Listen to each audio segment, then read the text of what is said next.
Well, we're here. This is the last stop for the Xenus series, and its developer, Deep Shadows.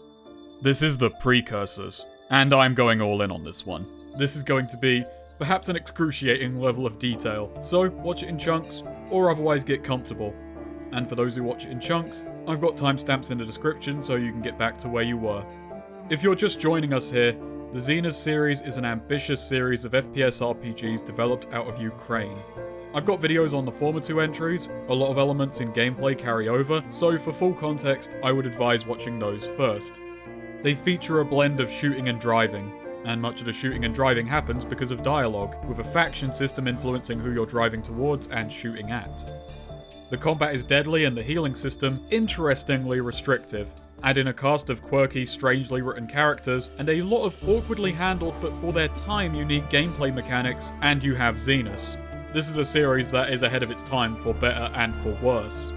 So far, Boiling Point, the first in the series, still reigns as my favourite, as while the core shooting gameplay is worse, every other element in gameplay and story stands several notches above.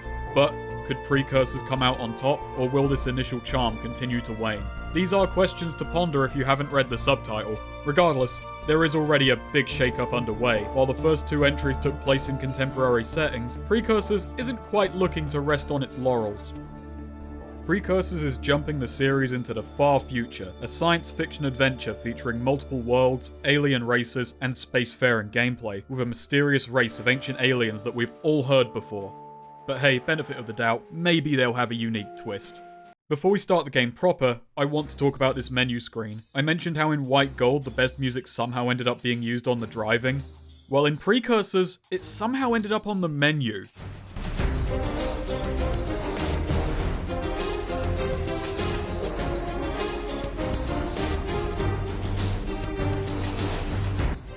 The menu in general is bare bones but great. A large, possibly alien structure with mysterious dark background, set against triumphant, bombastic music, it puts me in the right mind for a nice big pulpy space adventure. What are the Precursors?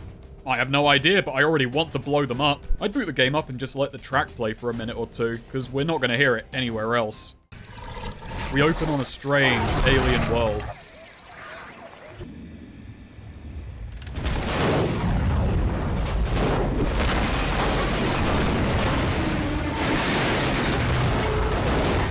As does our spaceship.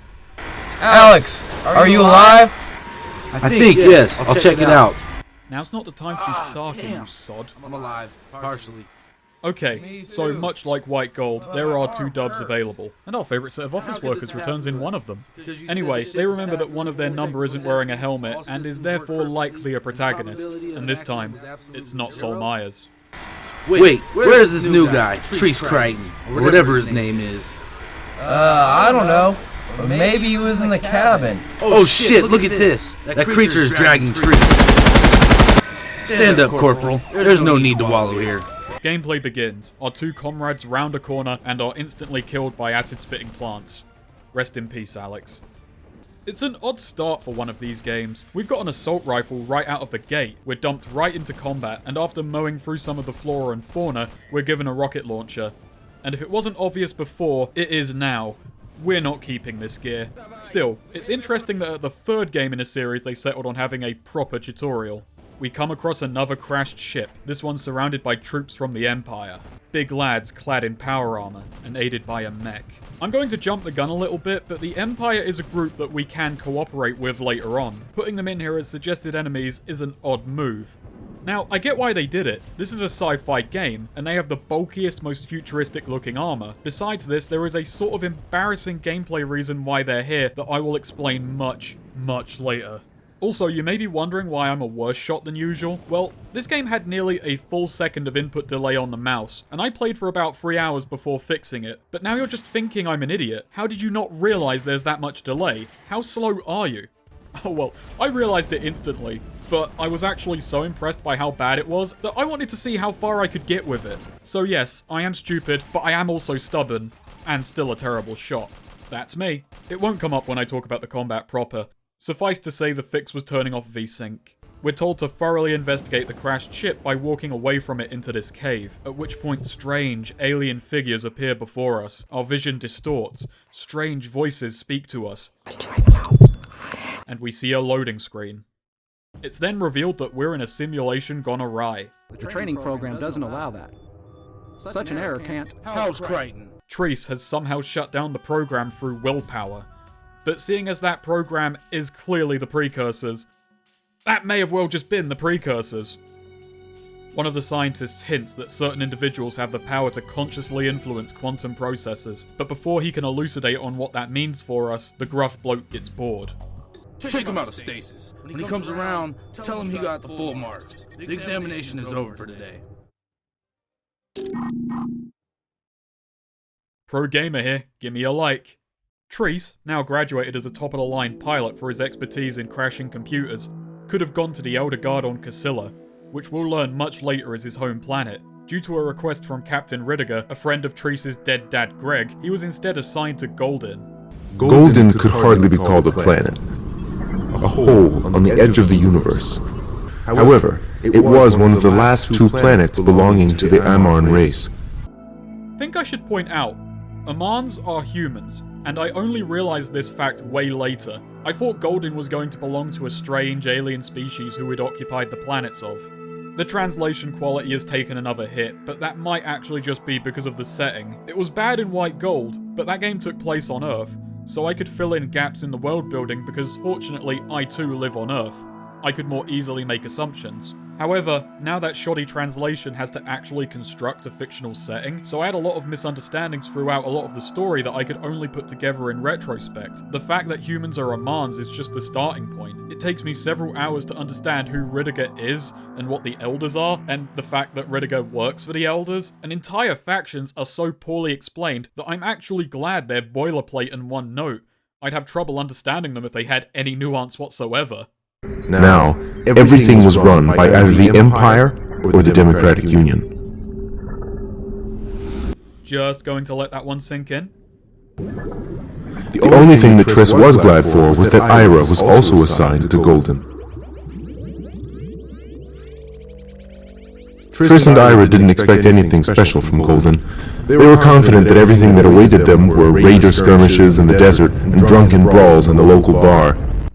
Oh, Ira. Well, she'd be the love interest if this game had any time for love. Still, Treece Creighton's father used to serve on Goldin. You'd think it might be worth Treece introducing didn't know much about him, but was hoping to find his father's old comrades in arms.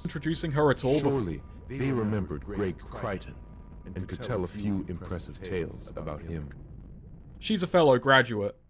I got comments on my Forces video saying that the Japanese translation was better, did more to explain things, and was a bit more punchy, and that Sonic called Infinite a masked prick. I apologise if this is petty, but I can't speak Japanese, and more importantly right now, I cannot speak Russian, or Ukrainian. A boring, obvious note about translation, it's not just about switching words to be an absolute closest approximation, it's making it a best fit for whatever native speakers it's going towards. It's translating intent more than words. If you've ever watched any foreign language comedy and there was a pun in the subtitles, that was not the joke you just heard. When I praise or condemn the writing of a game originally produced in another language, that comment has to be split between the original writers and the translators.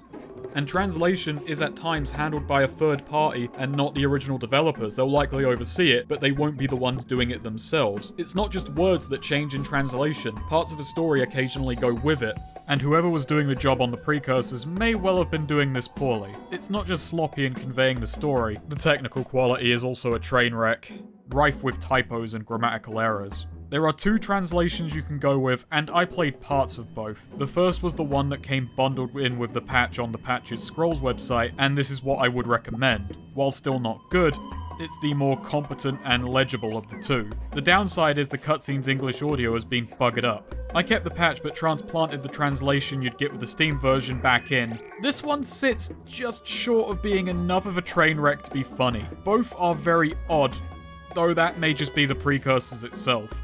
Grapefruits are bitter, Baruchs do not taste well, pineapples have an unusual flavour, apples will develop intelligence in 1 billion years.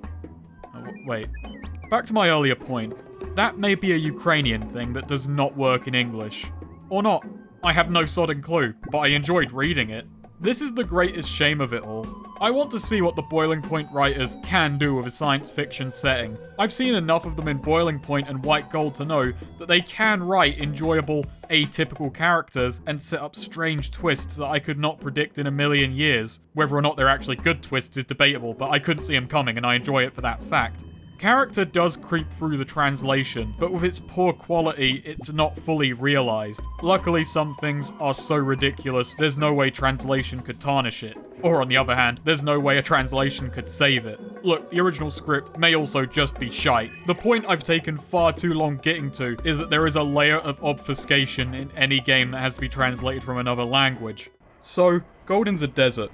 There's one town, at least that we get to see, and the only things to do here are take drugs, drink, or buy into the latest cult. I mean, it's either that or going for a drive in the nearby countryside, where you can become a bandit, fight bandits, or fix up cars shot by bandits. Or if you go really far afield, you can go and join a small commune where bandits will come to you, and you'll get to live with even less. But I'm getting ahead of myself. Welcome to Taverheim. Or Tamerheim. I wander around for a bit, and Treece pretends to be a local. I think. Yep, being here is already affecting him. And already so jaded. You've been on the surface for what, 10 minutes, you bloody poser? And where? I like Taverheim. It's a bit of a rip-off of a certain something, but it has a nice atmosphere. The locals have all gone off their rockers thanks to living here, and you can tell from talking to basically anyone. Despite how the place looks, it does feel lively thanks to the music mixing in robotic beeps and boops, and near the market there's constant shouts from peddlers. It has a good sense of place, so I go about picking full bottles of vodka out of the trash and hoping the local insects are valuable. Getting some light tourism out of the way. Treece even brought a camera. Ugh. Well, whatever works, and hey, our knife is for some reason organic as well. In summer, the Hesetsacks pair because it's the only way to save their belly from the disastrous heat. Hermits who know this gather the pairs afterwards and detach them. Having no way to finish their mating, the Hesetsacks remain consolidated and can be used as good knives. The blade is solid and consists of their heat-resisting chitinous wings. I'd rather just some cutlery. I both love and hate how this city is laid out. It's a claustrophobic, mazy mess. Not very big, but cluttered and ugly. Even after 10 hours spent on this planet, I was getting mixed up. Neither the mini-map or the actual full-sized map was much help. Every couple of decades, everything on the planet is burnt to a crisp as it orbits too close to the sun. Meanwhile, the inhabitants go off-planet until it all blows over. So I suppose at some point they just stopped giving a shit about city planning. Supposedly Taverheim is made of materials that will not melt to slag, so really there's no excuse anymore. It's here to stay, and for no good reason. For example, about this city's layout, one of the most important spaces, the market, behind which is the spaceport, is accessed via a couple of small gaps between a big mess of buildings off of the main street. This is very hard to spot. It took me a while to kind of get to grips with it, and I was constantly getting turned around. Plus, I could not find anyone willing to give me directions this time. Instead, I just turned random corners and, oh god! So, I like and dislike Taverheim, just due to sheer disorientation. It's a poorly put together city and navigating it is a sodding nightmare. You can't get to most places by car, as besides Main Street, nearly everything is in little nooks and crannies and alleyways. It's got character in how inconvenient it is. The residents of Taverheim seem to have all given up, and the city reflects it. Speaking as a Londoner, I appreciate cities that are all inefficient, unwieldy, and downright poorly laid out. This is a city that only makes sense to the locals. I think the real horror of Goldin set in when I saw a water cooler that was pay-operated. I saw this days before seeing that image of a real pay-operated water cooler, so Precursors science fiction setting called at least one thing. I head off to talk to Captain Ridiger. Perhaps I can work my way back to Casilla sharpish. It's from Ridiger we learn what sort of man Treece Creighton was. An excellent soldier. An ace pilot. Died when a mammoth fell on him when he walked near a thawing iceberg.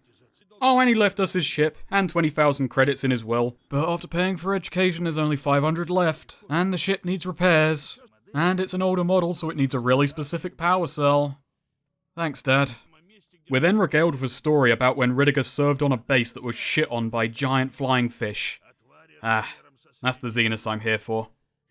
And for a little bit, we're a combination errand boy and strong arm for the state. Our first job is to collect a voluntary donation for the war effort from a local business owner. So we visit Sadhi, and he tells us he's unable to pay because his latest shipment, which includes our power cell, was taken by bandits. We can opt to cover him, but I don't.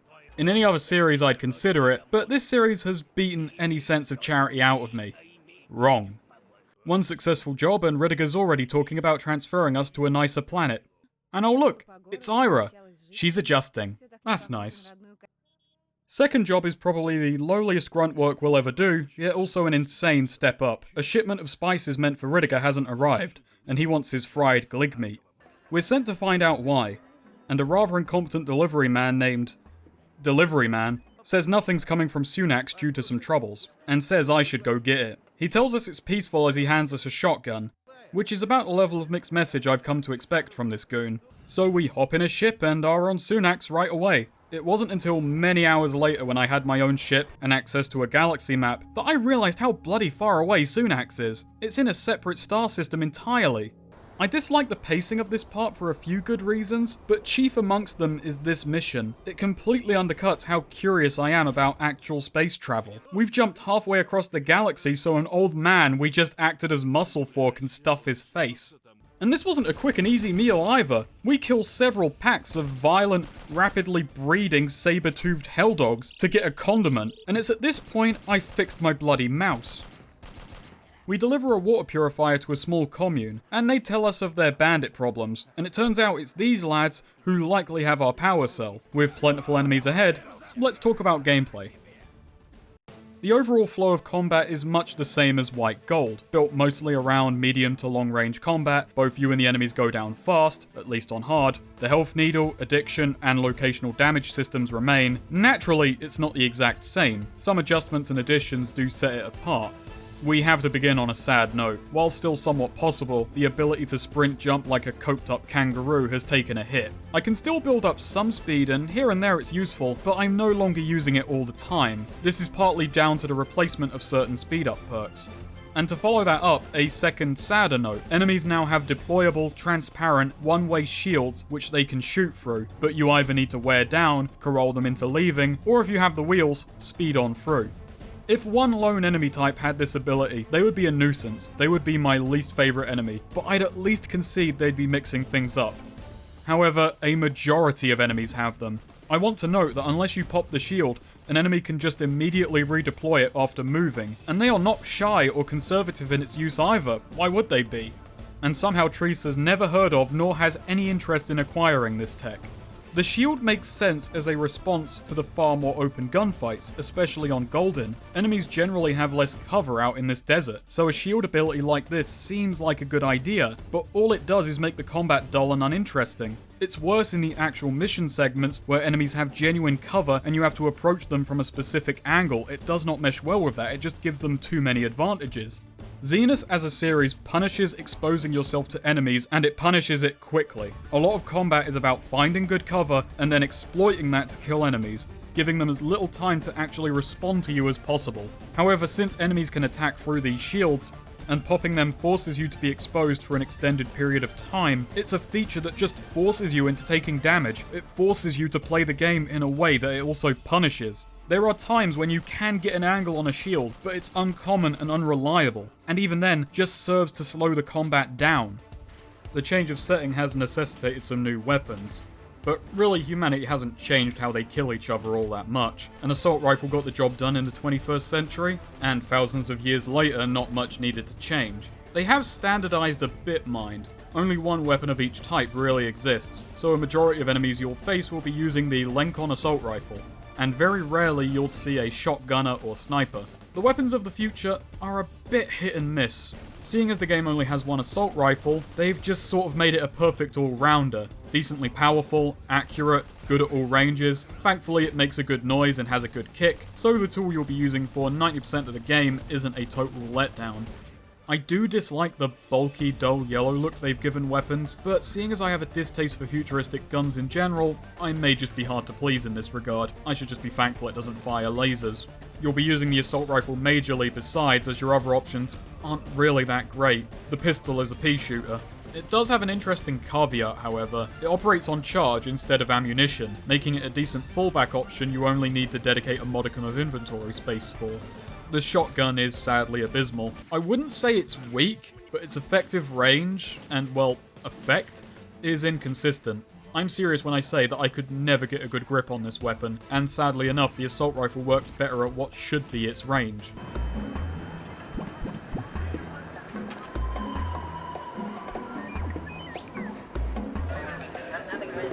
The sniper at least works fine, it's decently powerful and meshes well with the gunplay, even works as a decent shield popper if you have the room and ammo spare. I do think the new high-tech scopes which need to load in aren't worth it, you know, sometimes the old ways are better. This isn't all the weapons we'll see, this is just most of the human gear. This is also the first time I made great use of armor-piercing and explosive rounds. They're really just steps up in damage and nothing more interesting, but that's always handy, particularly with shields. And enemies drop a bit of all three ammo types on death. This ended up being the first time in the series I never had ammo woes due to building up sheer surplus. But, is this a negative? Kind of. It's weird how Xenus sees me both annoyed by it, and at times defending or outright asking it to be annoying in equal measure. But that's what Xenus is. Sometimes it's annoying in a good way, other times it's just cumbersome. Earlier games had multiple kinds of weapon per category, particularly assault rifles, which had different ammo types and were used by different factions. This not only differentiated them, it made weapon choice more meaningful, something I find important in an FPS RPG. It meant that you had to juggle ammunition for both, which meant either making room for both assault rifles, sacrificing room that could be used for something else, or dedicating to one assault rifle entirely and making sure you could keep it loaded. Depending on who you were fighting, this could complement or conflict with you. In Boiling Point, I preferred the Stayer AUG, but I didn't keep an AK-47 as a backup, and in several protracted battles, this choice worked against me since I couldn't scrounge ammunition from an enemy. But the AUG had a scope, it was useful at all other points. I had made a choice, it helped me at some points, and hindered me at others. It's another part of the earlier games making me feel like a mercenary that a very simple change can harm. It also meant that every single enemy was dropping ammo exclusively for my weapon. I had so many bullets surplus that I actually had to keep a stash of it. It was eating into my carry weight.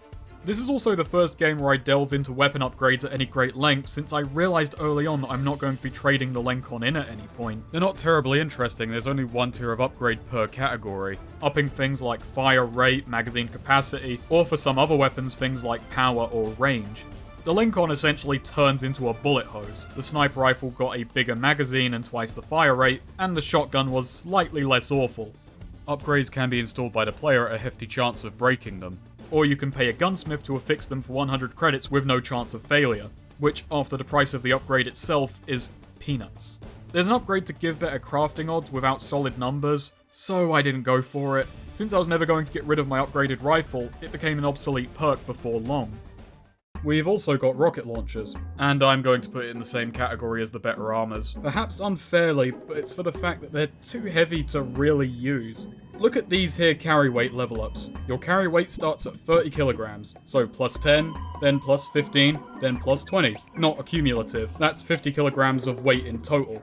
Which seems sensible, that would actually be enough to have a healthy selection of tools. It's a shame then that those two latter perks don't actually work. Treece forgets to improve his backpack or biceps. A good armor can weigh 12 kilograms, more than a quarter of your space, as does a rocket launcher, and individual rockets are also hefty. Vehicles are rarely enough of an issue to justify taking out of the trunk. The armor thing is a real shame. While still limited, there have been attempts at imaginative armors, with stealth and laser specialized shielding. This is a double-edged sword. I get that carry weight is supposed to limit use of powerful items like this. I get that it might sound like I'm complaining that the carry limit is doing its job. It'd be pointless if I could be a one-man bombardment, but it's almost too limiting. One very late-game mission required me to go and blow up enemy tanks. The bloke handed Treece so many rockets that he couldn't move, and the amount of rockets wasn't even enough to do the job. It's a saving grace I also had a rocket buggy to do most of the work. It's also a factor of money. If you've been with me from the start of this series, you know how spending is. Armor breaks down, it needs to be replaced. It is a non-essential. If you like a game where every non-essential purchase sends shivers down your spine, and you have to budget it, and it can take 20 minutes to half an hour to recoup, and you may well have to recoup that cost, then this is the series for you.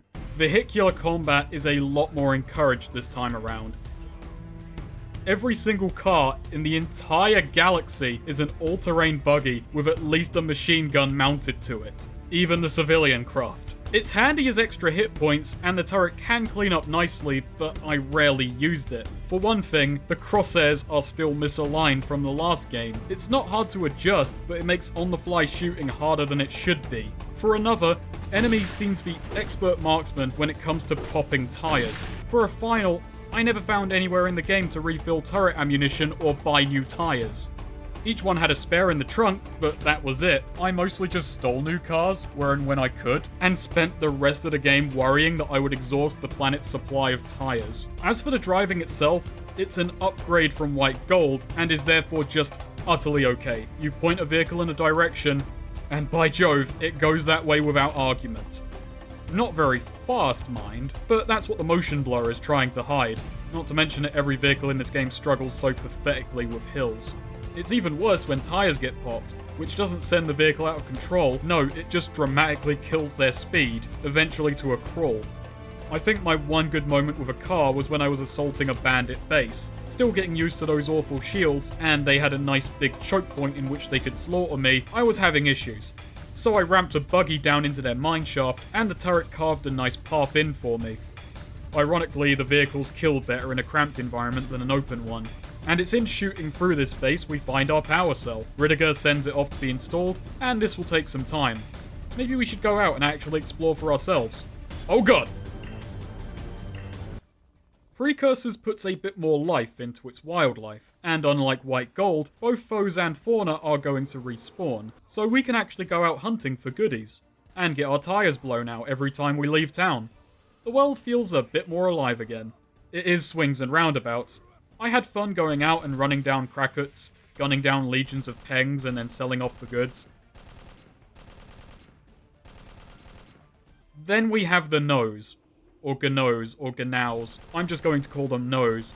They are giant bipedal monsters who can run at near the pace of a car, take a good handful of bullets to bring down, don't flinch from shots, and can tear through a car with ease, and you much faster. You have to watch yourself at all times outside of Taverheim, because you can go from dandy to dead in a hot second. The moment one of them catches up and lands a solid hit, really, it's a matter of luck whether your car and you survive at that point.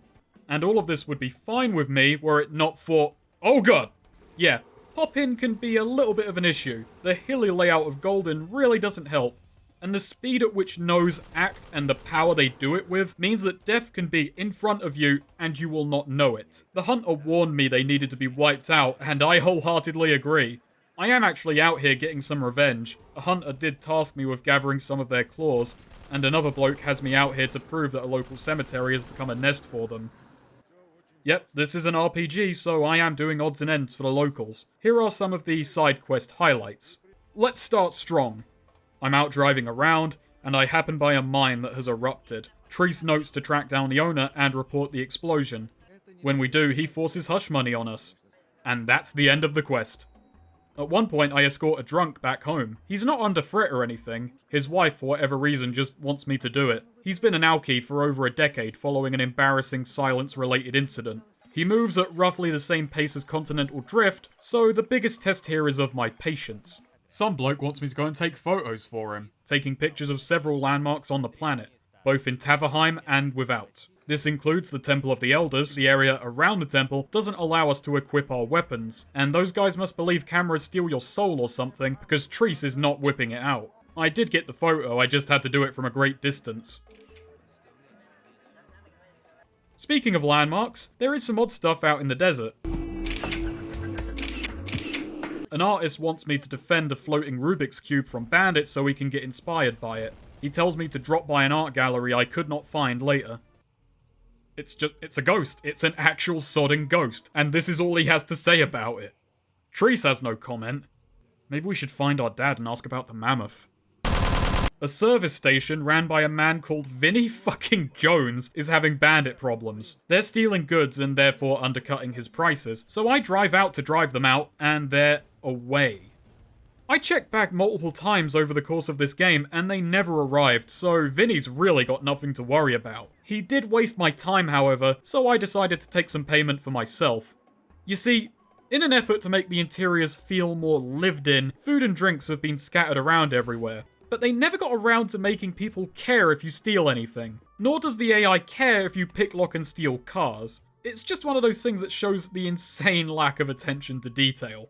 The side missions vary wildly in quality. Those were the ones I found amusing. But when I found them amusing, it was mostly for the sheer absurdity of the writing. That's what made them in any way worthwhile. A majority of them are just kill or fetch quests. A lot of going somewhere and killing bandits if they indeed turn up, or going and collecting something to bring it back. The map has some landmarks, but for the most part, it's a desert, and not that enjoyable to traverse. I enjoy being given the quests more than actually doing them, not to mention few have any real depth to them. This has never been a series that's massive on having choices. Only 2 or 3 missions in the whole series ever really had moments of you having a great deal of agency, but this game has none of that. I did check out the bar, that's where the faction recruiters usually wait.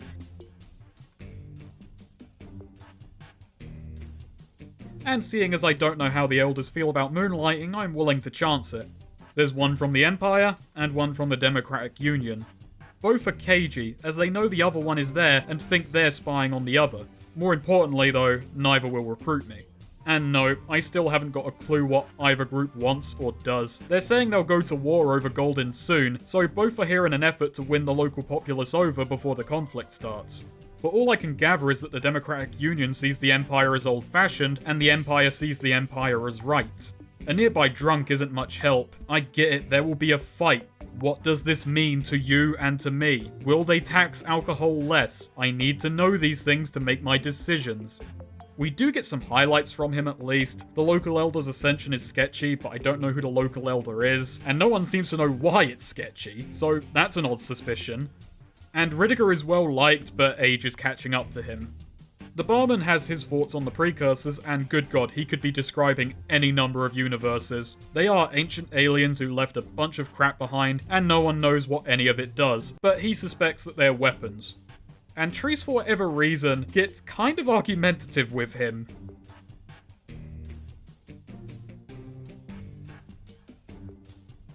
Okay, this guy isn't at the bar, but I have nowhere else to put this. His daughter is sleeping at a friend's house, and he's asking for advice. And Treece is the wrong man for the job.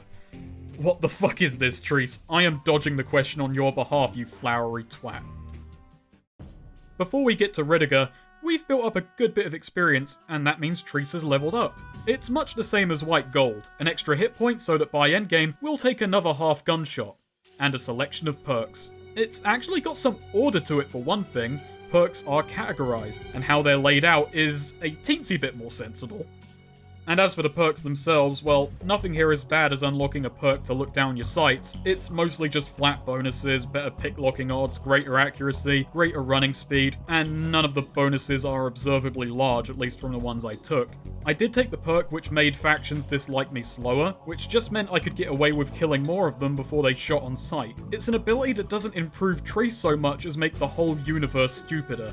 You have to spend a level up just to equip the rocket launcher. That perk existed in White Gold as well, only there it was a perk to equip heavy weapons, namely the LMG and rocket launcher, but the future has abandoned one of them, so this perk just sort of awkwardly exists, kinda cut in half. One perk gives Treece better vision in stealth mode, and since it won't come up anywhere else, stealth mode is sort of useless this time around. There is so little of this game that actually facilitates you being stealthy. I mean, the helpful radar blips are still there, so it's still handy in a firefight for tracking foes, and as before, blips are only on the compass. And with that, the ability to swap maps has been removed. Both the minimap and compass still exist, but it changes with what dub I was using. That's probably an oversight on my end, but I'm not kidding. That's the effect changing the dub had on me. So when I switched to the worst Steam dub, I lost the compass and gained a minimap, and stealth mode became completely useless. One perk that stands out is Achilles' Heel, which turns 3% of our attacks into instant kills, and the reason it stands out is that it actually gives concrete maths telling you what it does. I know, the backpack upgrades do as well, but as stated, those don't actually add up. The perks are just overall sort of bland, and I had trouble picking on level ups, not because there were multiple interesting options, but because everything seemed useless, and the few that did not give me enough info or numbers to make an informed choice on them. While our ship is being repaired, Ridiger has a serious task for us to carry out. A drug called dust has been hitting the streets, and Treece is to unearth the source and shut the operation down.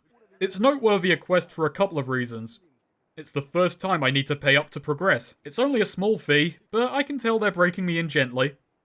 It's also in the course of this mission that we get our first and last mandatory hacking gameplay. In a dealer's house, the passphrase to speak with a supplier is written down on his computer. The lockpicking in this game is based on a percentile dice roll, influenced by difficulty, which can be lessened with perks, using up pick locks on failed attempts. The hacking in this game is based on a percentile dice roll, influenced by difficulty, which can be lessened with perks, using up hack sticks on failed attempts. It may be due to more of them just lying around, and the fact that no one remembers to lock anything. It may be because I'm just stealing everything that's lying out in the open and thus don't need to pick lock things, but by the end of this game, I had built up a terrifying surplus of lockpicks and hack sticks. After getting the password, we track down the dust to its source, but we can't quite nab the supplier. Treece decides not to tell this woman her boss just offed himself back there, nor do we go and get a guard. We report our findings to Ridiger, and he treats the news rather strangely.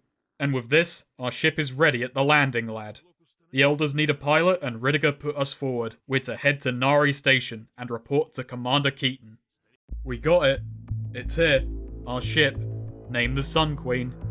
We have our onboard AI, Anastasia, or AZ. Thanks to our dad, she's gained true sentience. Or at least she says. Plus no, I do not know if they're thinking of sapience. I make that mistake and I'm not poorly translated. We head off into space, and indeed, we're piloting a ship this time. This is the big new addition, and I'm already under attack. Let's start with a big problem right out the gate. Other ships, friend and foe, can jump in out of nowhere and depart just as easily, leading to a ton of ambushes. The difficulty of encounters is static, so it just starts off as incredibly threatening, downright frustrating if you leap into space and are just instantly swarmed. But eventually, once you understand space gameplay and have a few upgrades, it's more annoying than threatening. I'll admit right now, I don't play space sims. It's not a genre I'm into. I think I can honestly say the last game I played that had spaceships and dogfighting was Battlefront 2, and I didn't care for it then. And goodbye however many viewers that cost me. The point is, unlike FPSs and RPGs and such, I have got way less to draw on. That said, I am confident this is awful. Allow me to explain. Space is spacious, and your ship is slow. Incredibly, painfully slow. You can, however, use hyperspeed. When in hyperspeed, you cannot turn, so getting anywhere in any reasonable amount of time is switching on hyperspeed, letting go of the controls, and just watching your ship fly through space, and occasionally switching off hyperspeed to readjust. So right, sounds boring, but you may be thinking, why don't I just hyperspeed away from fights and such? And that's because combat and being near celestial bodies or space stations forces it off. Sometimes. It's rather inconsistent, and due to the frequency of attacks, space gameplay is regularly interrupted with battles. And yes, I say interrupted, and I'd often leave planets only for a spaceship to be dropped in right next to me, which could mean death. Or worse, a hefty repair cost. Getting further out didn't help much. Incidents are dropped on you and demand attention. When I say the ship is slow outside of hyperspeed, I can't overstate it. I get that it's hard to gauge distances being in space and all, and a numerical distance pop-up exists to show you just how shaky and odd your movement is. It honestly feels like everything in space is repelling each other. Even the simple act of docking in a space station is a pain because it feels like an invisible force is forcing me away from it. The only way to keep pace with anything is the afterburner, a boost with a tiny gauge, or in the weird cases the game forgets to disable it by hyperspeeding. A big game changer came when I started playing with the Hyperbrake, a very poorly named maneuver that I can't quite explain. Its name is Hyperbrake, so what do you imagine it does? Well, it makes you strafe insanely fast to the right, faster than the boost, and infinitely at no cost. If you guessed that, then congratulations, you've played Precursors as well, because you did not guess that. And now I've explained all of that, let's actually talk about dogfighting. Once your ship is upgraded, you'll have 4 lasers, none of which have any notable difference, so just pick your favoured light show, and 4 missile types: slow and fast direct missiles, and slow and fast homing missiles. The lasers are on cooldown, and the missiles need to be purchased or looted from downed foes. The dogfights are merely matters of attrition, hoping my shields and hull would outlast those of my enemies. The game never demands that you pull any fancy maneuvers. In fact, they are in no way fast-paced or thrilling. This is because enemies, when engaging you, will stop moving completely. They stop in place and just act as turrets. Large ships, meanwhile, just float in a straight line at a pace faster than you can get without hyperspeed, and you can just barely keep pace with them with the hyperbrake. The hyperbrake was such a game changer for this reason. I got killed a lot in early dogfights since trying to get into a range where my lasers were accurate was where I was getting killed. But now I had to pull the utterly graceless maneuver of turning my ship to their side and violently drifting into range of them. Meanwhile, bigger ships just got missile and laser spam. Oh yeah, by the way, the lasers, like I said, are meant to operate on a bar that can overheat, but they always drain faster than the bar builds. The bar doesn't actually do anything. I would occasionally die, but as time went on, I mostly wouldn't. Dodging attacks felt like more a matter of luck than anything else. Hyperbraking is the fastest I could move without hyperspeed, and I was still getting hit. So there's not really much more I could be doing to dodge damage. Honestly, if these battles were turn-based, I don't think there would be much of a difference in the level of skill or input involved. Late game, most of my time in space would be spent doing nothing but getting interrupted out of hyperspeed, so I would hyperbrake until the game decided I could hyperspeed again, at which point I would just re-engage the hyperspeed. Imagine finding a feature so tedious, you're annoyed when it stops you from doing nothing.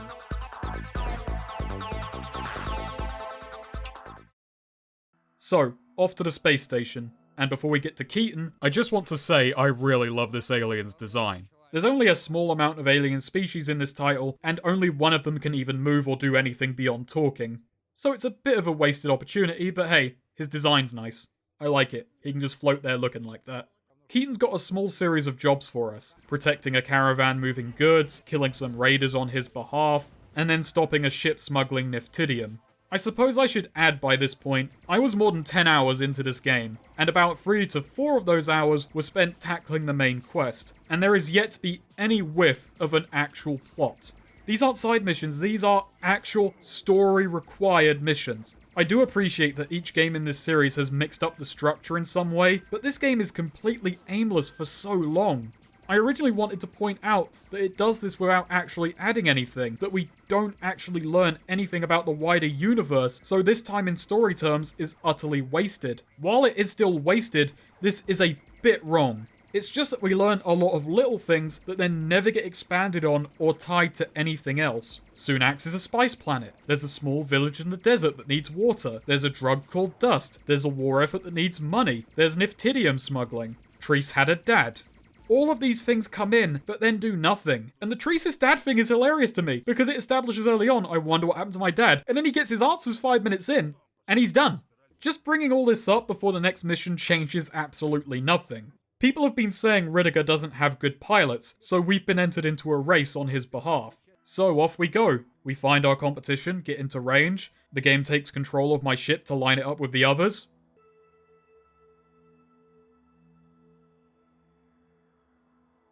And then, nothing. Nothing happens. My only option is to walk around my ship interior. I can't get anywhere from here. Numerous retries yielded the same result. Staying at a distance and blowing up the racers failed the mission, at which point Keaton would fax an apology to Ridiger and offer me the quest again. You see, when it comes to the main quest, this is an RPG in much the same way Paper Mario is. Your options are yes or no, I will pick yes later. I thank everyone who put up with my stupid ass when we were trying to fix this. I had a number of people reach out with potential fixes, uninstalling and reinstalling different patches, toggling options, trying to find console commands to just clear the mission, anything that might just circumvent this mission or get it to go. But no matter what was done within the game or without, I could not fix it. I was planning on doing a video on Precursors in November, but for me, this was an impenetrable barrier. But not for Skeleton. His fix, which speaks volumes about this game, was a simple one. I send him my save, and he'll see if the race works for him. which it did. So he did it. He won the race. He said it wasn't fun per se, but you have to bear in mind, this was his first time playing the game. It was a simple and slow race through rings, which until the last stretch would disallow weapons. When weapons were allowed, the AI would start firing. But since lasers are forward-facing, and since their only AI, if it could be called AI, is to win the race, and they're on a preset path, they will just shoot forward gormlessly, not even attempting to hit the player or each other. Skeleton took third, and sent the save back my way. And with that, a big thank you to Skeleton. Keaton is no longer in need of our services. We're to report back to Ridiger on Goldin. Captain, permission to report. The mission is accomplished. At ease, Cadet. Way to go, Treece. How many raiders have you shot down? Half-dozen ships, sir. At last, one piece of good news today. Let's go visit Old Man Casilla. It's been ages since I've been to his bar. And they're about to hit the bar. But urgent summons from the Elders put a halt on that. All of the pilots are called to the Hall of the Elders, and there are grim tidings. Casilla, the home of our people, has been annihilated and turned into cosmic dust.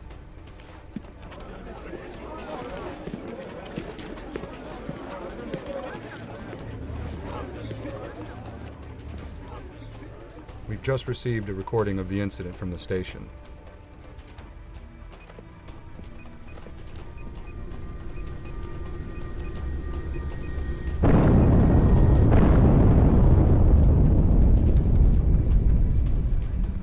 Oh, gods. The horror. What are we gonna do now, Elder? We're awaiting your orders. The loss of Casilla is a terrible disaster. But we have no time to grieve. We have to act quickly. Outside, an Elder tells Treece about Falcao, an Elder in exile. He was the Elder on Casilla who claimed that the planet was in danger, but nobody believed him, and he went into banishment. It's a bit harsh. And where is he now, this Falcao? He's on the planet Glee. He went into banishment. Elder, have you gone senile? Anyway, the pilots are getting sent all over the galaxy to uncover why Casilla blew up, as no one knows why, and Treece is set to make contact with Falcao. You do need to buy fuel for the ship, but it's only used for the hyperjump function, used for jumping to other star systems. You can either use the map, or just point your ship in a direction and shoot, which will not work. There's no guide for doing this. You do not want to treat space travel like firing from the hip. Trust me, NASA don't do that, you don't do that.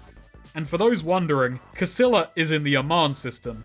We do have access to hyperjumps before Casilla is destroyed. However, Armour simply just isn't placed on the map until after this cutscene, so you can't actually go there. For now, however, we're off to the planet Glee in the Clatz system. As we approach Glee, we have a choice to make. We're going to have to ally with one of two opposing factions to track down the banished Elder. Our options are the Democratic Union or the native Clatz. Now, I didn't quite know they were in conflict when I'd started, yet nothing on this base could have possibly tipped me off. I'd like to step back and talk about another feature that's gotten worse once again. I've grown with time to really appreciate the factions as they worked in Boiling Point, how they tied into the world, gameplay, and story. If you had allied with a group, there were numerous long-term consequences to doing so, and fixing a soured relationship would take time and/or money. And may just end up pissing off another group in the process depending on how you go about it. Large stretches of the map can become no-go areas, where showing your face would get a violent reaction. You had to start sneaking into towns to trade. The military would start setting up roadside ambushes for you, which don't magically make your car a quarter as fast. The plot accommodated Myers working with any faction. He was tracking down his daughter and acting solely under his own motives. The system is simplicity itself. Killing members of one faction would hurt your standing with them, while raising it with their opposition. White Gold had no random events, and the map was now a string of islands. Factions were more separated from one another, and the plot established that Myers was being backed by a private company, with assistance from a government agent. Joining criminal factions, while still possible, felt odd. It felt at odds with the game, and the factions overall were far less well realised. Precursors dodges the issue of us working with other factions somewhat. We're looking for information, and it's implicit we're to do whatever we can in the pursuit of that information. Treece makes it clear that he's only a mercenary for these groups, which was true before, but now there's a greater separation brought on by the Elders. And for the rest of the story, each of the planets is comprised of 2 opposing factions. Okay, 3 in Glee's case, but well, there's an allegiance going on, so it's still a 2-sided battle. The planets are far smaller and more sparse than Realia, and tend to be split half and half between the 2 factions. It's the dullest take on the faction system so far, and there's barely any long-term consequences within it. This chapter does not mean anything unless I come back to this planet, which, once I'm finished here, I've little incentive to ever do. By this point, it's become a series of binary choices. Do you want to fight the fancy new enemy, or keep shooting basic humans? I ended up joining the Democratic Union. I'm told that if I want to get to Falcao, who lives in a tree somewhere, I'm going to need explosives only they can supply, and they'll give it to me if I do some wet work for them. So, after stealing all of the food on their base and stashing it into my ship, I get to work. The first job is clearing a series of Clatz checkpoints on the road to the Clatz hometown. The planet of Glee may be my favourite, at least in terms of looks. It's far less fleshed out than Goldin, particularly if you go with the Democratic Union. As they only have a couple of military bases, and military-themed side missions to go with that. The gameplay is much the same, but the writing is far drier. No escorting glacial drunks, just finding trucks. Meanwhile, the Clatz have an actual village, made up of wooden walkways and buildings suspended on the giant trees that make up the planet's surface. It's characterful and unique. Glee's a hilly, wooded planet. Making a nice change from Goldin's wide open spaces and long sightlines, Glee is covered in thick foliage, large trees, and numerous constant changes in elevation. The wildlife is a bit more dull, the primary predation consisting strangely of giant spiders.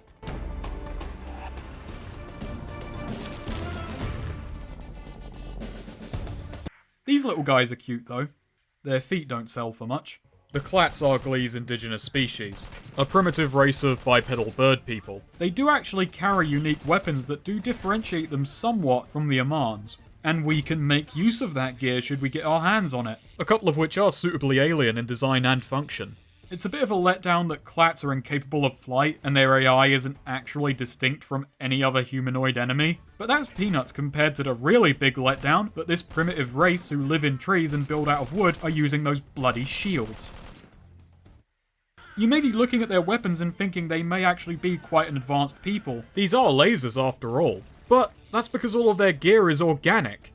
The TehSnakerer gun is an electric shellfish, which when fed protein pellets can discharge a powerful beam.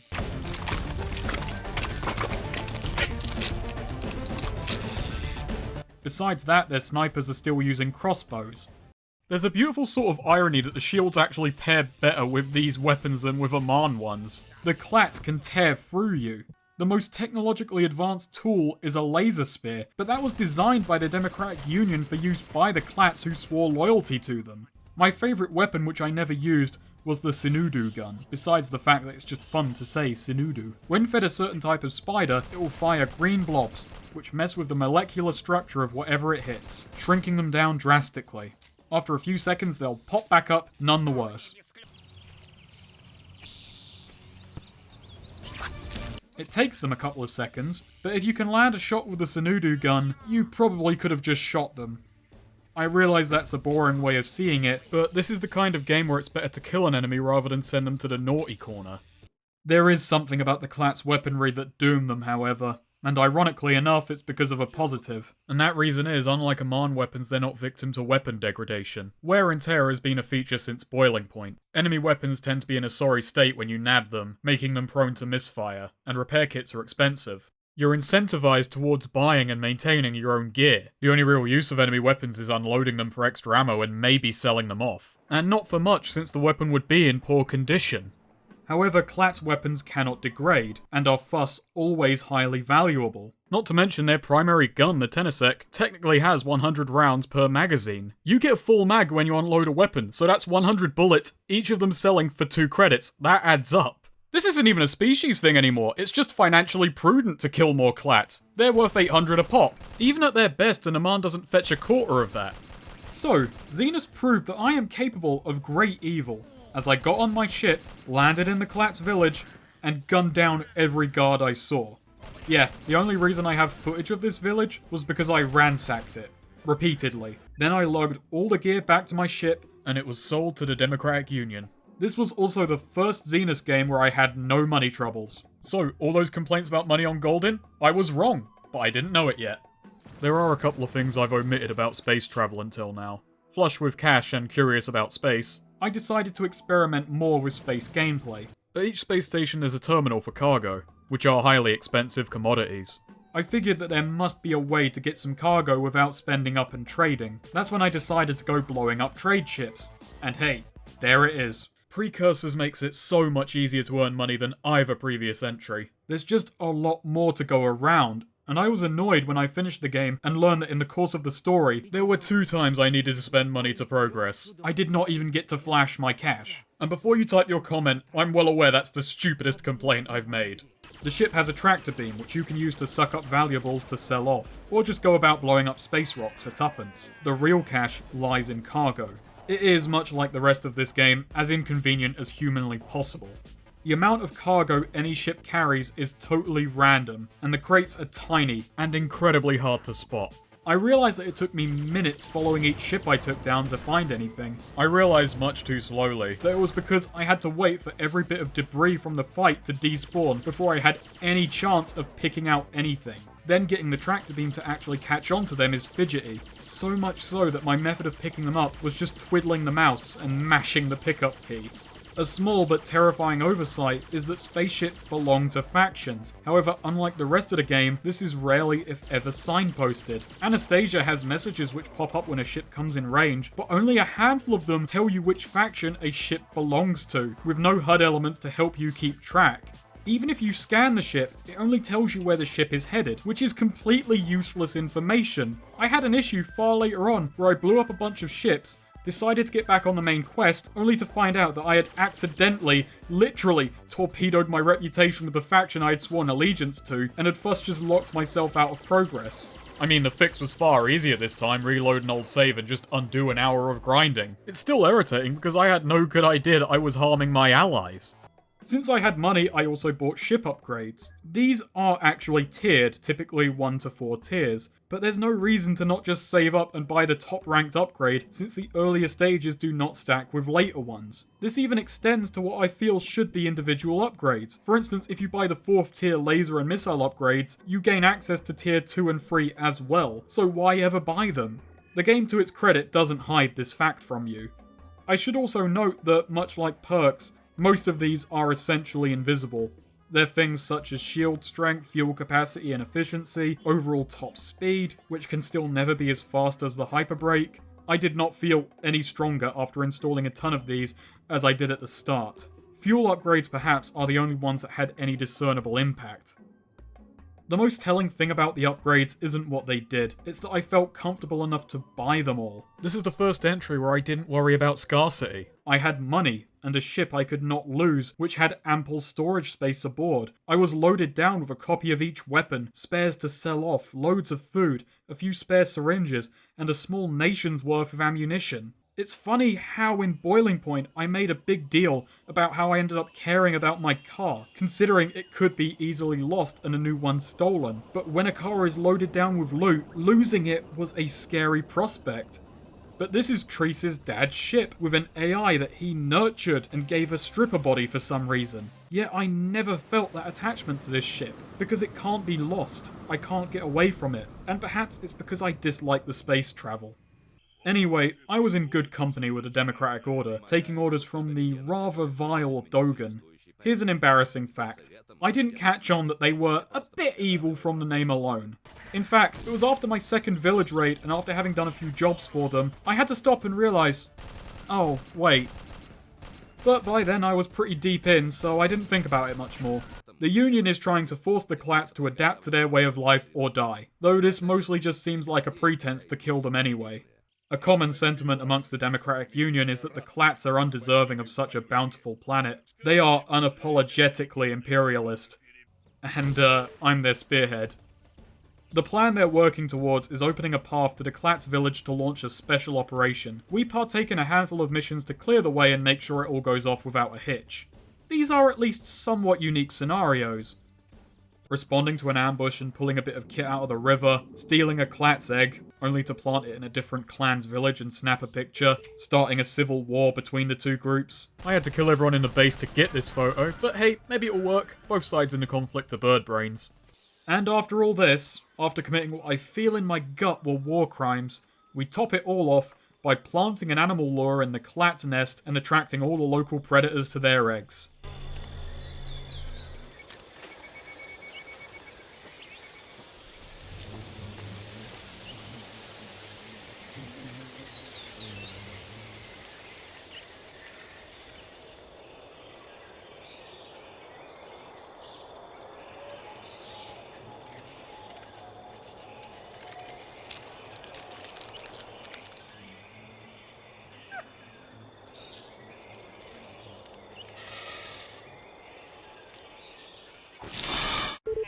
And we flee back to the Union as their young are devoured. And that's the special operation. Granted, that's not all we do. Treece agreed to be a mercenary, but he really ought to learn to say no. During all of this, he is also sent into space to destroy an experimental weapon the Empire is developing, and to another star system entirely to touch down on the planet of Errand to find a lost Democratic Union squad. The Errand fight is a massive step up in difficulty. It takes place in a ruined city with barely any cover, a ton of enemies, snipers in the buildings, and a mech walking around. It is a struggle to gain footing. I wouldn't say it gives the Clatz a break so much as puts a full stop on the pacing.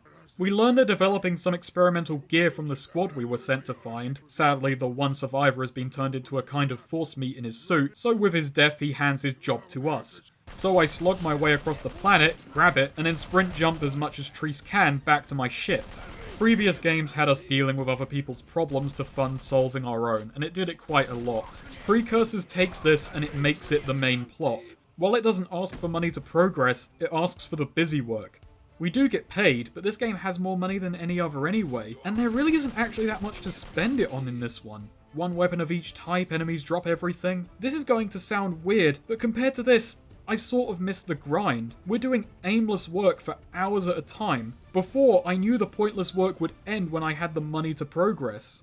Now we're doing hours of busy work to be given a solution to very simple problems. And there isn't enough story in these groups to interest me, nor is the Casilla situation developing while we work. I am not getting a bigger picture of the universe once again, and the small scale isn't that deep either. Anyway, we do eventually get some explosives that we probably could have just requisitioned from Ridiger.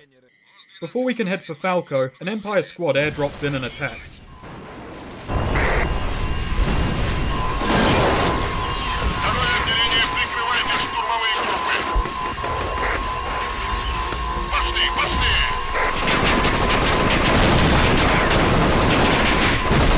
They're then killed. Okay. Oh, I'm very concerned that these arseholes were attacked by those bastards. We drive out to meet Falcao, and run into a wooden gate. Ah, good thing we've got high-grade explosives. And Falcao, the rather young-sounding elder, has been awaiting us. Greetings, Elder Falcao. My name is Treece Creighton. I've come here on the orders of Elder Enlil. Enlil's a fool. He was just as blind and deaf as any of them. And now it is too late. Yes, but do you know why I'm here? I do. You want to find out what transpired on Casilla. And I was trying to warn the elders to save the planet. They didn't listen to me. Elder Falcao, please They never tell should have touched the artifact of the Precursors. They shouldn't have let the Empire carry out the experiment. So this was an Empire experiment? Precisely. Watch.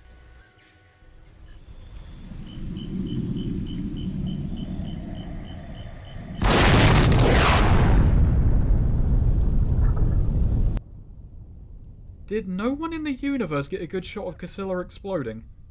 Anyway, the head of the research, Apratov, got off Casilla in time, and is currently being held in an Empire lab in Reandor, so that's our next port of call. Treece tells Anastasia to contact Ira and have her head to a space station orbiting the planet, and to look for mercenary contracts planetside. Кто идет? Стреляйте по чужаку!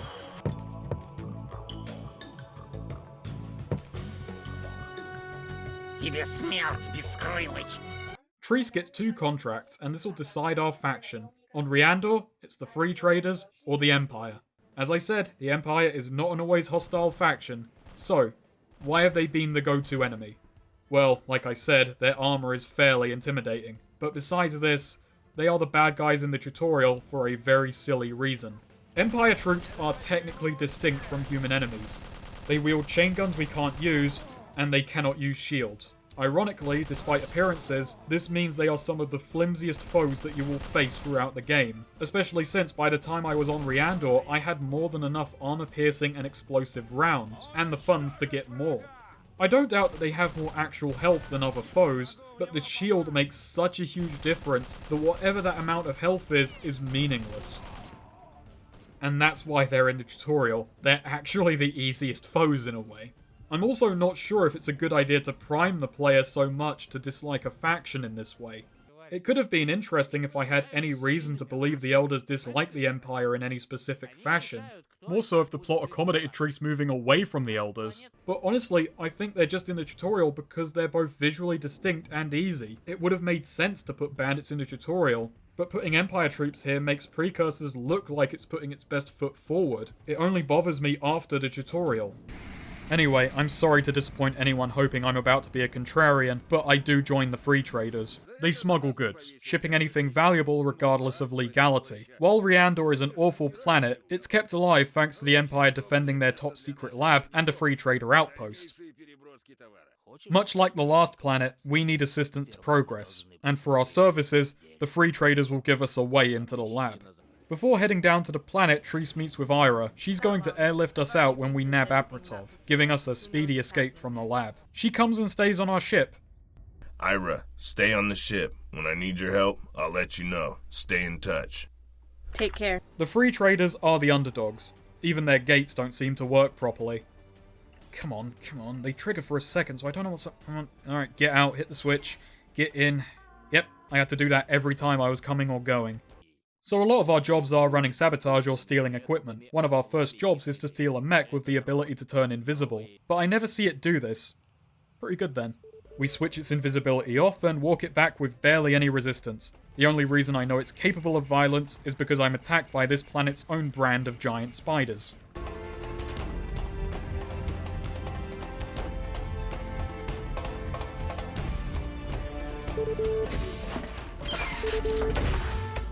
I return the mech to the traders and never see it again. I was waiting on it coming back for a later mission, but nothing in this game has really led into anything else anyway. We're given too many rockets to walk, and then we have to go and take them and blow up some tanks. And then we later head out into battle. While the free trader forces have it out with the imps, we get behind enemy lines and take out their surface-to-air missiles that were blowing up trader vessels. This is very easy, because after all I've done and am doing, the Empire doesn't actually see me as an enemy yet. I thoroughly dislike Reandor. It is by far and away my least favourite part of the game.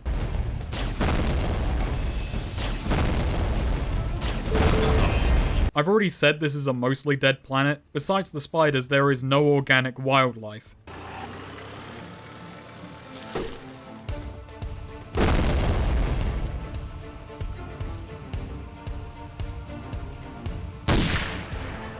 Instead, there is a legion of unexplained killbots which attack everyone and respawn constantly. While they don't have anything on the know in terms of lethality, it does mean there's nowhere on this planet you can go without having your tires blown out. Even they're fucking wise to it. It's a lucky thing I found a car dealer on this planet. And I have enough money to start up a showroom. It just means getting back from anywhere is a pain.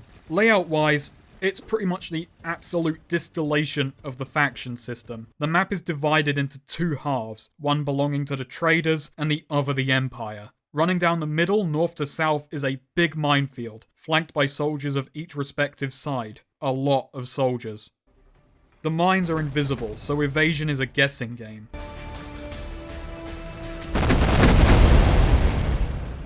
I realised that the best way to navigate was this little road that only existed on the minimap, but had presumably been blown away. And I can't decide with this game whether that was intentional and clever, or I am the luckiest fucker going. The other option is to just drive so fast you outrun the blasts. Sneaking past the soldiers on either side is just shy of impossible. There is no room to move past them. Especially so, since if you're sneaking past them, you're not moving fast enough to not explode. And if you're taking that road, well, that leads right into the security checkpoint of the opposite side. The minefield would be okay, even a fun change of pace, if you had to traverse it once or twice. But during my time on Reandor, I crossed it more than 10 times, and a majority of those times were for story progress. However, as I mentioned, the imps are still cool with me, so I only have to worry about the mines. Faction status may have a bar, but it is really just a binary thing. They like you or they'll kill you, and the rest is just cushioning. So I could just waltz into Empire territory without fuss, and was pretty terrified by the prospect of that changing. On jobs where I needed to steal something from them, well, they had no AI telling them to stop me, no one else does. They don't care who steals that giant truck, as long as it isn't free trader scum. They don't even raise an eyebrow as it crosses the minefield back into their territory. Well, okay, maybe they do, but who could tell with the big masks? I only did one side mission on Reandor. I apologise if that seems lazy, but I had a good reason. As mentioned, I didn't want the Empire on my case for as long as possible. Yeah, doing extra content would actually harm me. The shame is that one side mission I did may well have been the most involved I've ever seen the game get. A trader won't do dealings unless he has a crate of implants. The issue is that crate is in an Empire warehouse on the other side of the gulch, and that warehouse turns out to be locked. So I go and talk to the depot manager. Since I'm still friendly, he's got a job that he'll hand over the keys for. I need to bump off an imp commander who's been doing shady deals, and he'll hand over the key. To do this, I need to give him a data crystal containing a fake mission I'm to accompany him on. Then, while he's just hovering there in his craft, I'm to blow it up. The imps nearby attack me, but my standing is good enough that I can still go and talk to the depot manager. I get into the warehouse, hack the nearby computer to switch off the laser tripwire, which, by the way, doesn't actually work. The tripwires never actually go away. Also, no, I didn't just cut that. I didn't make that skip. That skip was in the game because it's spawning folks outside. They will always trigger, spawning a ton of guards outside and turning the base hostile. Besides the sheer number of enemies, this is also our introduction to the one thing deadlier than nose. Tiny little flying drones capable of triggering dialogue mid-combat. Or if the Empire already dislikes you, just killing you instantly. They are utterly silent, and once they start tracking you, they will never stop. Fortunately, they go down in a couple of shots, but in this cramped room, they are horrifying. And they also seem to be heavier than tanks. This is the one time I got my hands on a tank, and I found it clipping violently into a wall, so it was nearly destroyed before I even set foot in it. I did eventually fight my way out, nabbed a car and floored it. Figuring I'd kill two birds with one stone, I decided to steal my objective on the way out as well and take it across the border. After trying to approach the situation intelligently and failing each time,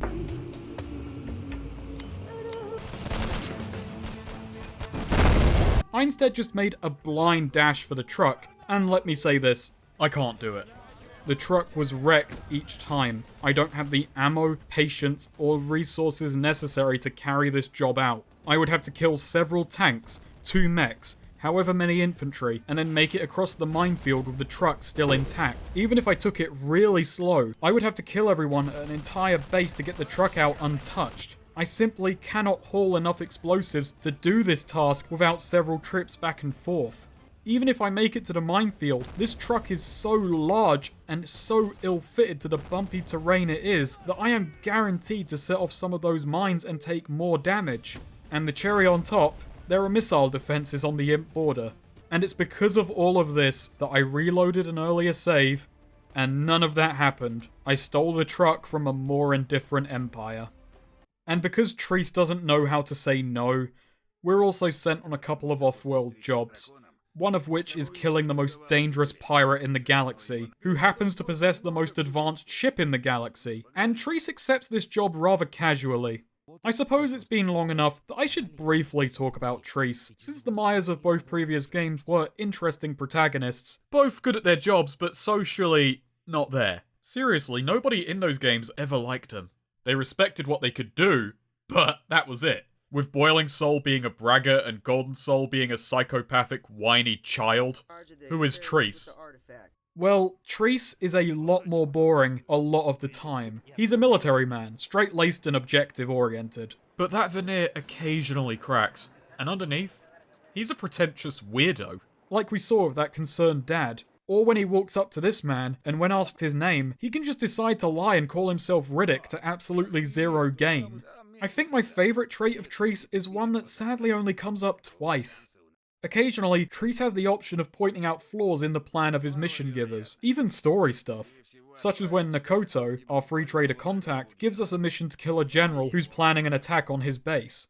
In every case, the other party brushes it off and Treece does the job without further argument. These dialogue choices make no difference, but I appreciate that Treece tries. After a wild goose chase across half the galaxy, the most deadly pirate is brought down by strafing and spam.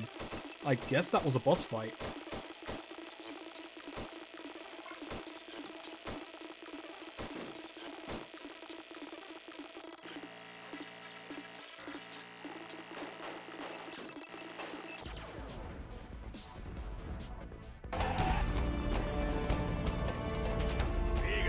Finally, after all of this, we're told the traders will help us find the lab. Treece even seems to have forgotten why he was here.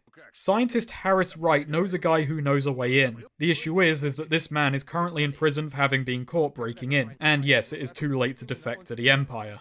Nonetheless, Treece is still on board. We do one little job, involving going halfway across the galaxy to pick up a cold fusion reactor from a planet with its own giant spiders, and ferrying it back. We're attacked by Imp forces planetside, and then they ambush us aboard our ship. When I left the planet and got a pop-up telling me to stop piloting or die, I had a moment of genuine panic. Congratulations, Precursors, you got me. I guess it's a good thing Ira never came out of hiding. This would be the last time I needed to cross the minefield, and finally the dam had broken. The Empire disliked me, so I had to battle my way across it, losing my car and a lot of my health in the process. I tried to sneak through, I really did, but here's the thing. Behind their perimeter is another minefield. So I couldn't just sneak all the way through. I had to fight my way south from the top of the map until I got to the main road. I not only had to go through a ton of infantry, but also a couple of mechs, and I had no rocket launcher. And they were actually quite fun foes. They were a lot more mobile, they pressured a lot more. I actually had to use cover against them in an interesting way.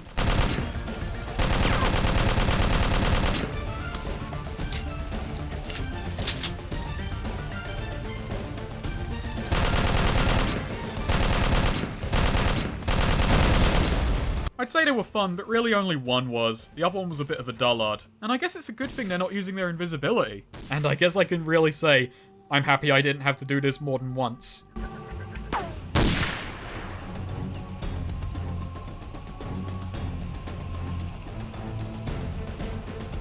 Breaking into prison is relatively easy. It's a very short section without many guards, taking place in cramped quarters which bizarrely favour the player. It's this late into the game that I learned something incredible. One of the new trappings of this setting are electronic terminals to buy goods from. There are food, ammo, and stimulant terminals, and despite being machines, they are affected by a haggling perk.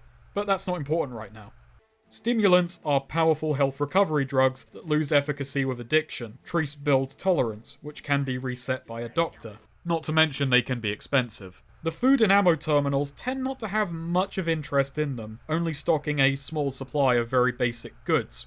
Meanwhile, stimulator terminals are chock full of each tier of health stimulant. Naturally, I had assumed that hacking them would only result in a price cut, but being a good way behind enemy lines, I decided to give hacking one a go and stock up. It doesn't reduce the price. It gives you everything. I was kicking myself for not testing this earlier. With this one hack, I had more health items than I could conceivably ever need. The only reason I can't take them all is because it's too heavy. And while it doesn't matter here, where hacking this machine is the least of my transgressions, much like taking food and stealing cars, the AI doesn't care. I make my way to the control room, where I didn't realise at first the prisoner release was just a switch, and assumed I had to hack a computer. Which I do.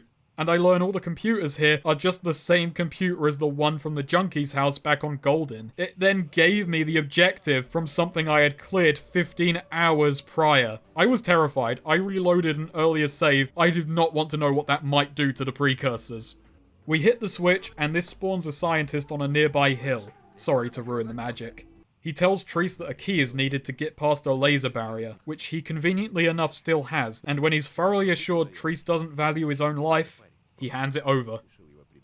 I decided that, since I'm mangled, addicted to drugs, weighed down by a ton of extra gear, and thoroughly terrified of the minefield, I'm just going to chance going straight to the lab, which turns out to be a fortress of doom with a lava moat and a lot of snipers. While imposing and definitely the toughest challenge faced so far, it still isn't as hard as the level of difficulty Boiling Point or White Gold reached. The base is split into an inner and outer courtyard, and there isn't good cover to approach any gunfight. This is not an isolated incident. Throughout this whole game, whenever there has been a linear, structured set of enemies, there would be very little cover in the player's favour. Nearly every planned out more linear battlefield in this game is just an absolute slog because of it. There is no good way to approach enemies. In Boiling Point, I praised the military bases for seeming impenetrable, while actually being more than doable, even quite fair. The addition of the shield in this environment is a bit too much of an advantage. It just skews things that bit too much. This was the toughest battle on Reandor because unlike everywhere else, the imps fielded just as many normal human enemies who can use shields alongside those big power armored chumps. Who you calling a chump? And before I was halfway into this base, I had gone through so many needles I didn't have track marks, I had a fucking railway. I had even odds of dying to a headshot or an overdose. Still, I sniped my way through the inner courtyard into the base proper, and then came to a rather interesting techno hallway, a downwards ramp into the laboratory. Inside we see a strange, floating, segmented techno pyramid, and beneath that there's a portal. Treece pays it little mind, however, as he just opens fire on a nearby guard, grabs Apratov, and the two make a daring escape, a mech just barely missing them. Fucking piece of junk. And Ira comes in with the save.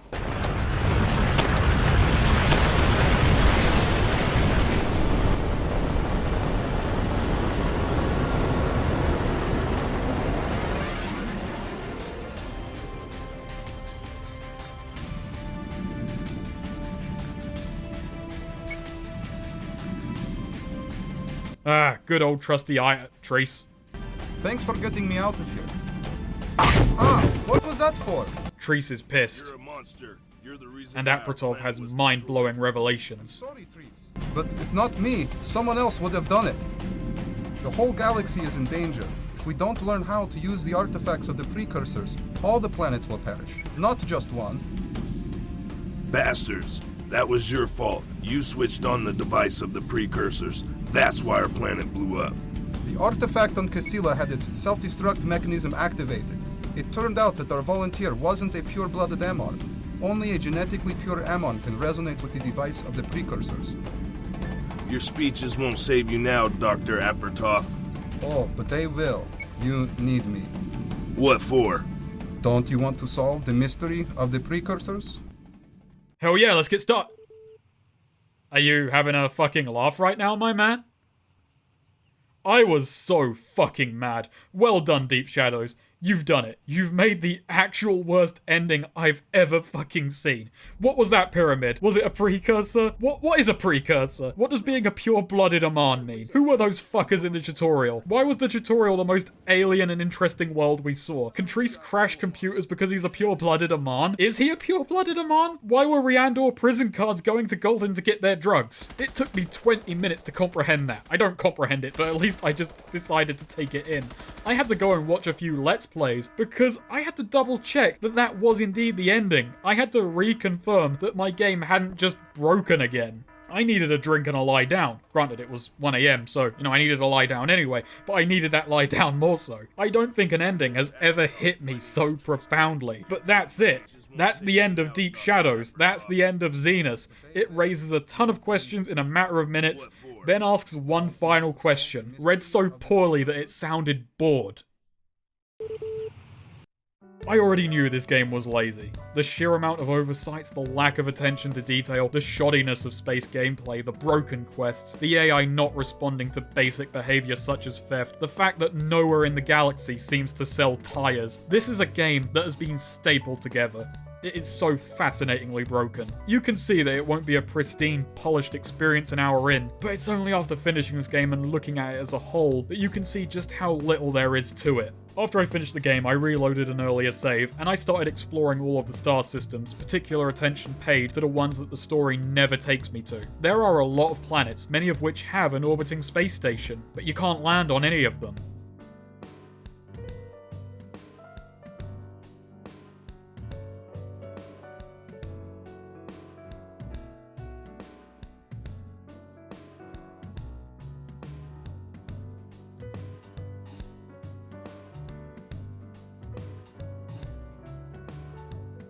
I realized that all the planets I could land on had a little symbol on them. I then realized it was all the planets that the story had already taken me to and nothing else. The rest of the galaxy exists as a backdrop to the free actual maps and free planets that are more or less dungeons. The extra star systems don't have anything to them. I saw an extra side mission in 1 to blow up some pirates attacking a ship, and I don't doubt there are more of these, but I also doubt they'd be worth it. And what about the space stations? Well, they all have the exact same interior with the exact same NPCs, with only their factions changed based on location. Barely anyone inside can be talked to, and the barman muses that he's a clone. Yeah, cute.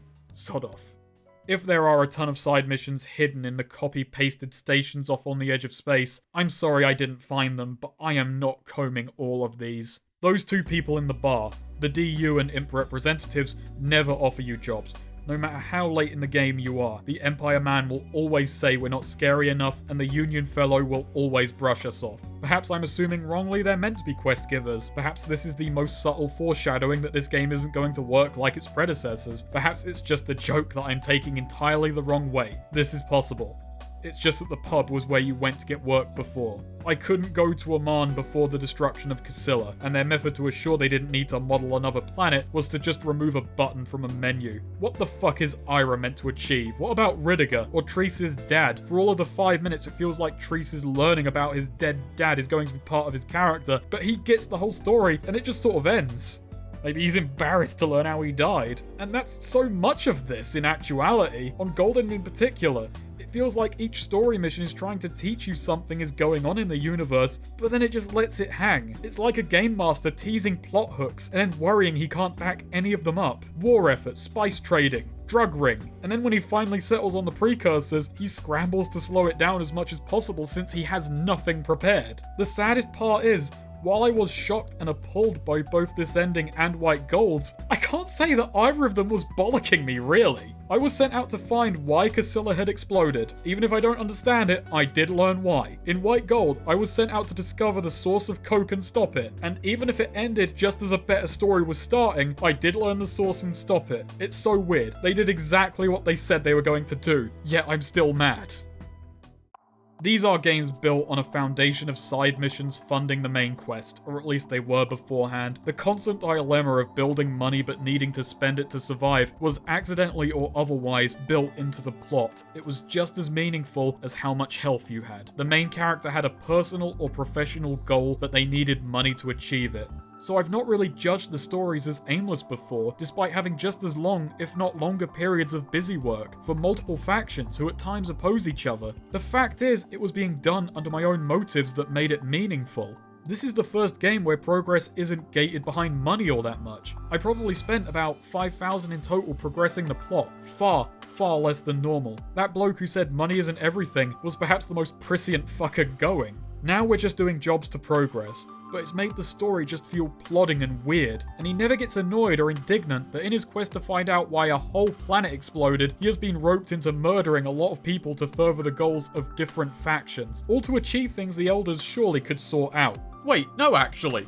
Both of those problems could have just been solved by using Treece's spaceship.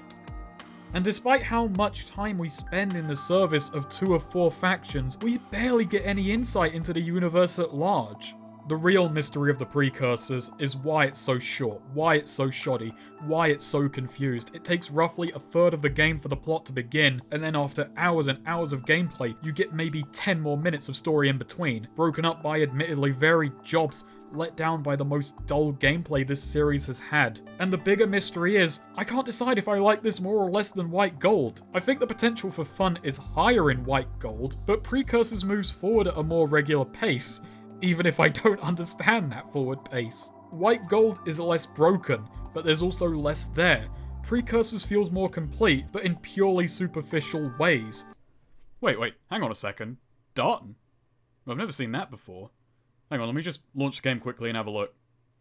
Oh, it's just a space station. I'll have a look. Maybe it'll have something.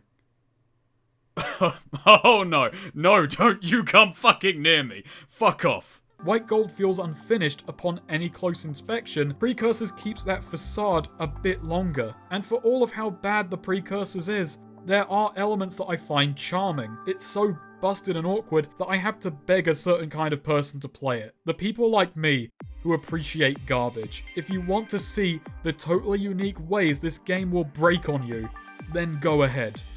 It might just be computer specific. I had expectations going into this game, but fuzzy, confused ones.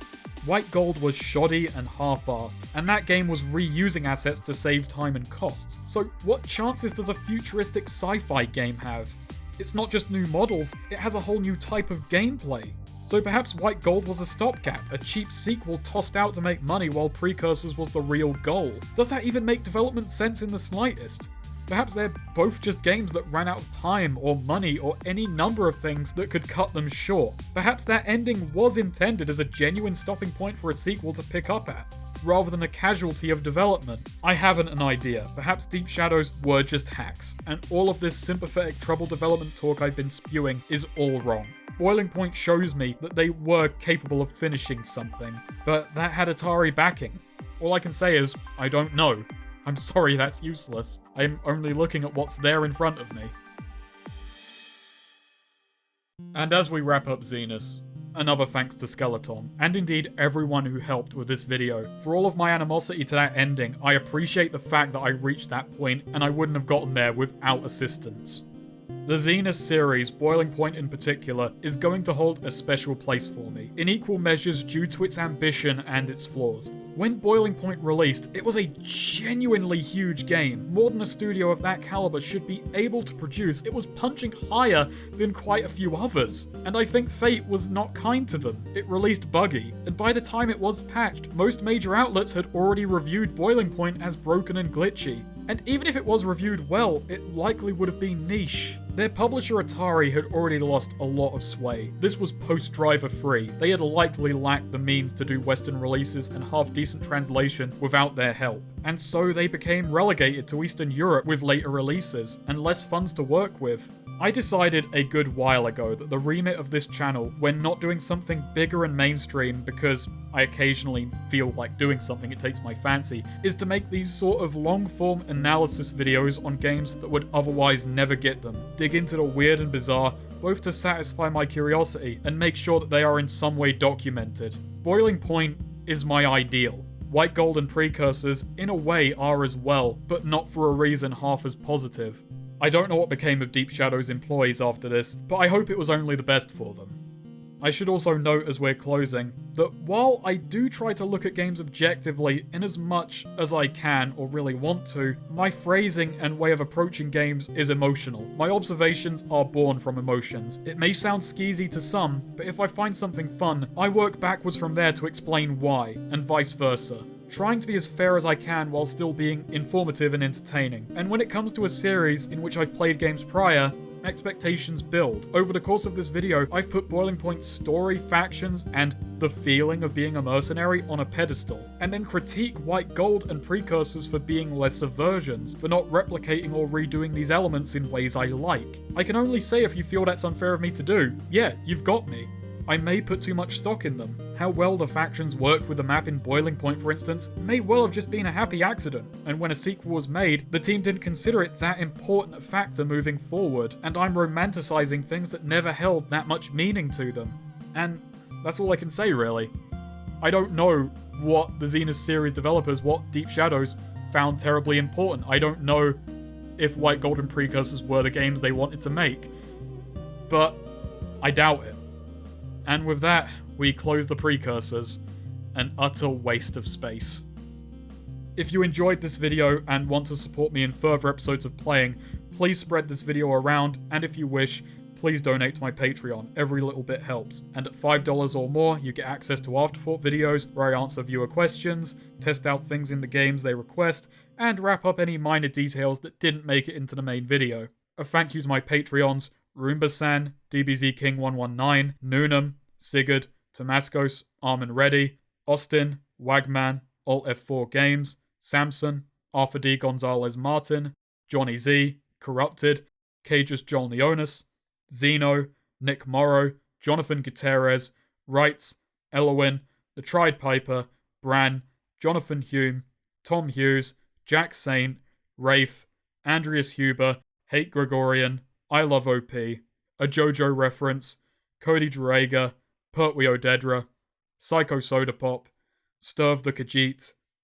Neoji, Similar Dude, MF Music Nerd here, Liam Esco, Sentry Down, and David J. Selinger. Thank you all so much for sticking with me through this series and through this video. My throat is killing me. Before I cut this shit down, it was 1 hour and 55 minutes and I spent an hour and a half talking.